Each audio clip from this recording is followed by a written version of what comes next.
Oke teman-teman, kali ini kita akan belajar ngarit lagi.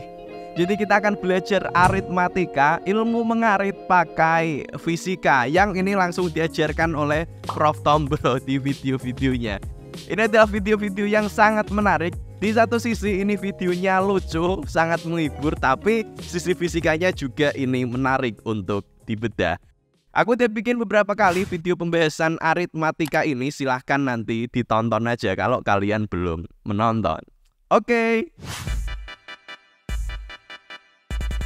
Kita ke video pertama dulu. Analisa obstacle ujian SIM. Loh. Lah gak bahaya ta ini ta? Kok malah nggak ngarit tapi malah ujian SIM dulu nih gimana? Oke, mungkin ini lagi perlu untuk ngurus SIM dulu deh kayaknya deh. Tapi sebelum aku nonton videonya, biar lebih afdol, di sini aku akan menggunakan baju dari Fakultas Ngaritmatika Universitas Ngadilengging. Jadi aku dikirimin langsung sama Prof. Tombro seragam aritmatika, teman-teman. Jadi aku akan mencoba untuk membukanya. Di sini ada banyak stiker-stikernya. Fakultas Ngaritmatika Universitas Ngadilengging. Oke, akhirnya aku resmi menjadi murid di Fakultas Ngaritmatika, teman-teman.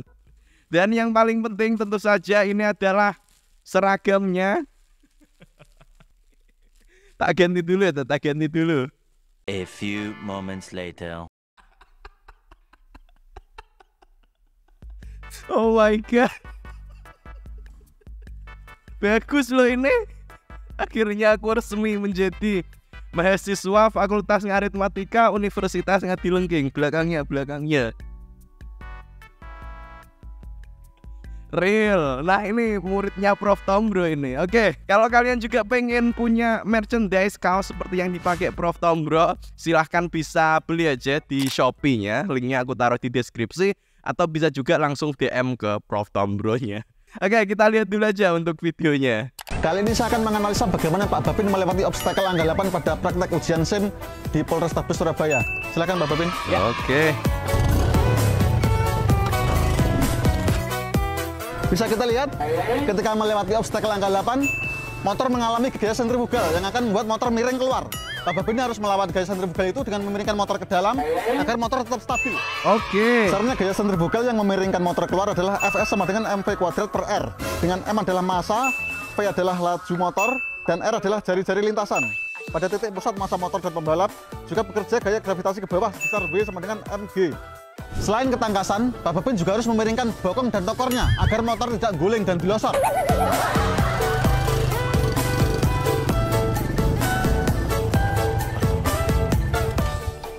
Oke. Ini tes SIM ya teman-teman. Gimana Pak Babin?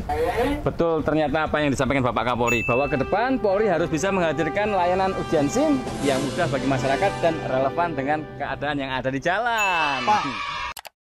Oke, ternyata ini adalah ilmu untuk melewati obstacle di ujian SIM yang terkenal memang sangat susah itu teman-teman. Tapi nggak apa-apa karena di sini kita udah dibantu analisanya oleh Prof. Tombro biar lebih gampang. Oke, kita lihat lagi, kita bedah. Bisa kita lihat ketika melewati obstacle angka 8, motor mengalami gaya sentrifugal yang akan membuat motor miring keluar. Pak Babin harus melawan gaya sentrifugal itu dengan memiringkan motor ke dalam agar motor tetap stabil. Oke, ini tepat sekali. Jadi gini, untuk setiap benda yang bergerak memutar, maka dia akan mengalami gaya dorongan keluar yang namanya gaya sentrifugal. Dan hal ini juga terjadi pada motor yang bergerak melingkar ini. Jadi ketika dia bergerak melintasi angka 8 itu kan bentuknya melingkar kan. Jadi dia akan mengalami gaya dorongan keluar seperti ini. Kalau misalkan kita nggak ada gaya penyeimbang, maka motornya akan jatuh atau akan bergeser keluar, terdorong semakin jauh keluar, atau dia akan gelimpang seperti ini. Nah, makanya untuk mengatasi biar motor ini bisa tetap stabil di lintasannya, maka yang dilakukan adalah motor ini harus miring ke dalam, teman-teman. Seperti ini. Dia harus miring ke dalam. Karena kalau dia miring ke dalam berarti di sini gaya gravitasinya kan ke arah ke bawah nih. Dia akan mengimbangi dorongan yang ke arah keluar. Makanya motornya bisa seimbang. Dan semakin cepat sebuah motor bergerak dalam lintasan melingkar, maka miringnya harus semakin besar juga teman-teman. Dan inilah kenapa para pembalap motor di MotoGP itu miringnya sampai miring banget, sampai yang hampir benar-benar nempel tanah gini kan teman-teman. Itu karena dia kecepatannya sangat besar, jadi dorongan gaya sentrifugalnya juga besar, dan dia harus mengimbanginya dengan kemiringan yang lebih besar. Stabil. Sebenarnya gaya sentrifugal yang memiringkan motor keluar adalah Fs sama dengan mv kuadrat per R. Oke. Nah, di sini ditunjukkan kalau gaya sentrifugalnya itu bisa dihitung dengan formula F sama dengan mv kuadrat per R. M ini adalah massa dari motor dan massa pengendara, V ini adalah kecepatan, dan R adalah jari-jari melengkungnya, lintasannya. Nah, dari sini bisa kita lihat bahwa besarnya gaya sentrifugal itu sebanding dengan kecepatan kuadrat. Jadi makin cepat gerakannya, gaya sentrifugalnya juga akan jadi semakin besar. Dan ini seperti yang udah kita bahas tadi, ini seperti yang terjadi pada balapan MotoGP. Karena motornya sangat cepat, gaya sentrifugalnya makin besar, dan dia harus semakin miring. Pantas di jalanan banyak ditemukan orang naik motor zigzag, miring kanan, miring kiri, itu karena langsung praktek sini. Enggak gitu dong. Enggak ya teman-teman. Seperti yang di sini tadi yang dijelaskan oleh Pak Babin ya. Jadi aku juga belum tahu pasti sih, tapi dari beberapa berita terakhir yang aku lihat emang kayaknya untuk ujian SIM itu mau diubah obstacle-nya biar nggak terlalu susah, biar kita nggak perlu mikir fisikanya dulu ya teman-teman, karena kalau lintasan angka 8 zigzag ini perlu banyak perhitungan fisikanya mungkin ya. Ya semoga aja nanti untuk lintasan obstacle-nya bisa lebih relevan sama kondisi yang ada di jalanan. Oke, next. Berapa energi yang dibutuhkan untuk ngungkal arit? Oke, kayaknya di video sebelumnya itu juga udah ada yang sebelumnya. Part pertama mungkin ya tentang ilmu ngungkal arit, dan ini lanjutannya. Kali ini saya akan menghitung besarnya energi yang digunakan untuk mengungkal arit. Arit ini masanya 400 gram. Ketika digesekkan pada ungkal ini, arit memiliki koefisiensi gaya gerak kinetis sebesar 0,57. Berikutnya kita hitung berapa gaya gesek yang ditimbulkan oleh arit dan ungkal ini. F sama dengan mu K kali N. 0,57 kali 0,4 kali 9,8 sama dengan 2,23 Newton. Oke. Rubung semut. Dalam satu kali pengasahan membutuhkan waktu 2 detik sepanjang 25 cm dan membentuk sudut 60 derajat. Misalkan mengasah saya selama 10 menit, maka besarnya usaha adalah W sama dengan Fs cos theta. Seporsi sego pecel ini memiliki energi sebesar 540 Joule. Jika di tubuh kita memiliki efisiensi mengolah nasi sebesar 25%, maka seporsi sego pecel tadi dapat menghasilkan energi sebesar 135 Joule. Itu cukup untuk mengasah arit selama 16 menit. Lalu kita praktekkan mengasah aritnya. Balah, ucul lur.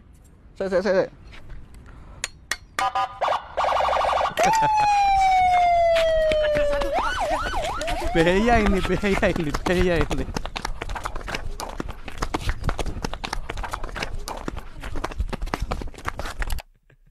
Oke.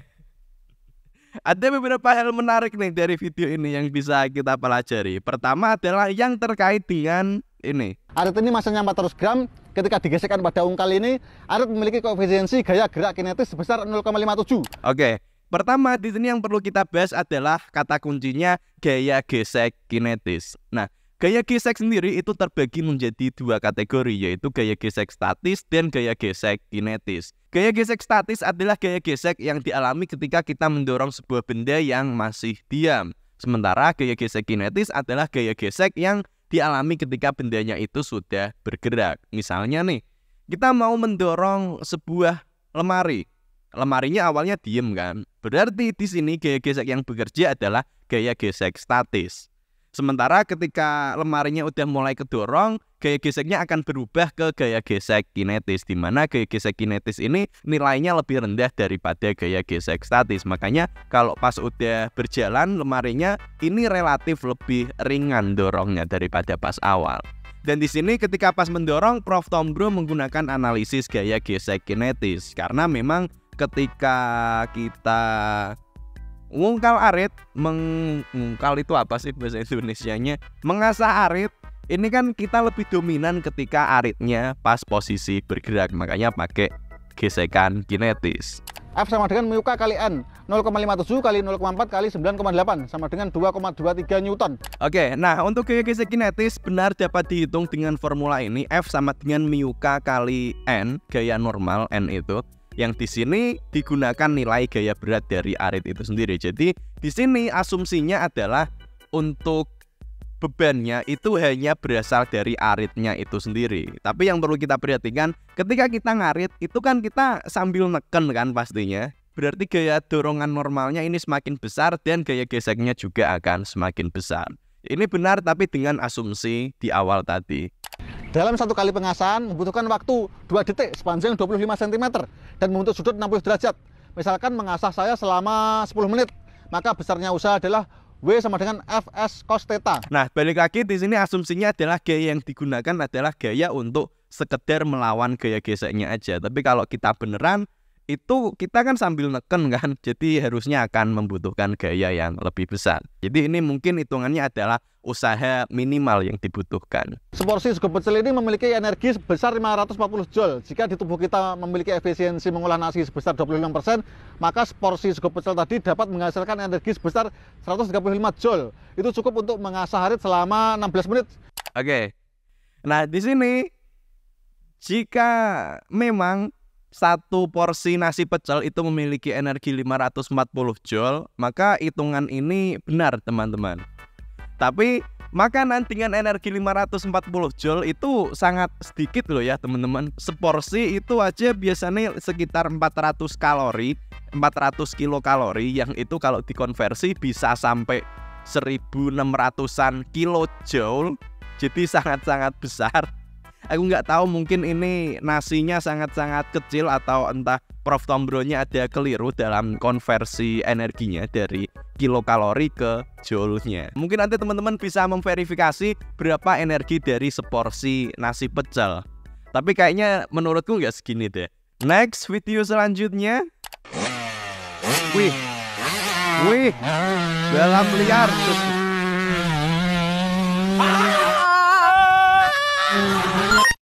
Akan saya hitung seberapa besar efek kecelakaan dari kejadian tadi.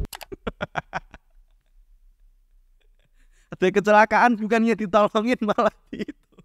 Kita asumsikan kecepatannya ada 120 km per jam dan jaraknya adalah 5 meter. T sama dengan S per V 0,005 per 120 sama dengan 0,15 detik, setara dengan 1 kali kedipan mata. Waktu untuk Lejito menabrak Kang Mulyani. Setelah menabrak lalu kita hitung efeknya dengan rumus hukum kekekalan momentum. M1 kali V1 sama dengan M2 kali V2.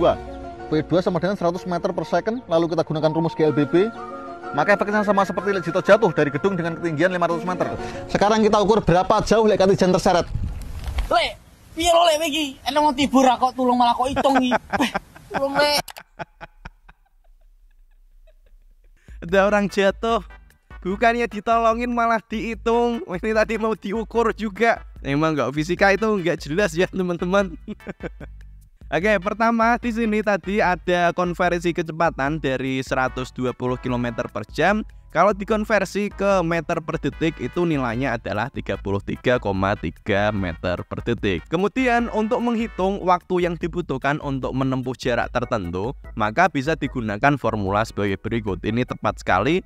Karena kecepatan itu adalah jarak dibagi waktu, maka waktu T itu adalah jarak dibagi kecepatan, sehingga didapatkan nilai 0,15 detik untuk menempuh jarak 5 meter ini tadi. Kemudian di sini ada pembahasan tentang kekekalan momentum atau konservasi momentum lah ya. Nah, jadi hukum ini menjelaskan bahwa untuk total momentum di awal sebelum tumbukan dan sesudah tumbukan itu nilainya sama. Nah, biasanya kalau untuk yang di buku-buku penulisannya adalah seperti ini. M1V1 plus M2V2 sama dengan M1V1 aksen plus M2V2 aksen. Jadi notasinya seperti ini kalau yang ada di buku-buku. Sementara untuk yang dari Prof Tombro ini tadi notasinya adalah seperti ini. Ini hanya notasi aja karena maksudnya sebenarnya juga sama maksudnya. Yaitu di sini adalah untuk yang total momentum sebelum tumbukan dan ini adalah sesudah tumbukan. Jadi kan di sini tadi Lejito atau siapa tadi ya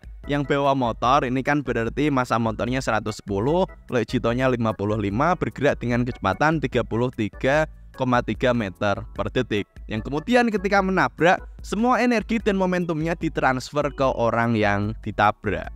Sementara yang ini jadi diam. Nah, ini asumsi yang mungkin sangat disederhanakan, karena kalau misalkan tabrakan biasanya mah orang yang nabrak tetap akan maju ke depan dulu teman-teman, nggak langsung tiba-tiba berhenti dan semuanya energinya dilepas. Jadi ini kondisinya seperti itu asumsinya.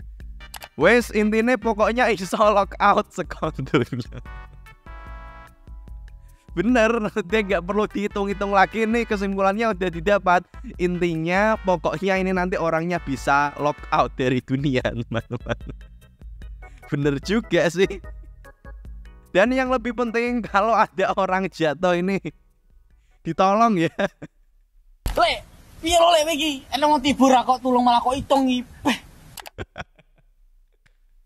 Ini juga yang sangat penting, kalau ada orang jatuh ditolong, jangan hanya dihitung ya. Ya dihitung boleh, tapi ntar ditolong juga. Dan itu dulu aja teman-teman untuk video kali ini. Kalian juga bisa mendukung Prof Tombro untuk selalu membuat konten-konten menariknya dengan membeli merchandise-nya. Silahkan linknya aku taruh di deskripsi, atau silahkan langsung DM ke Prof Tombro-nya langsung.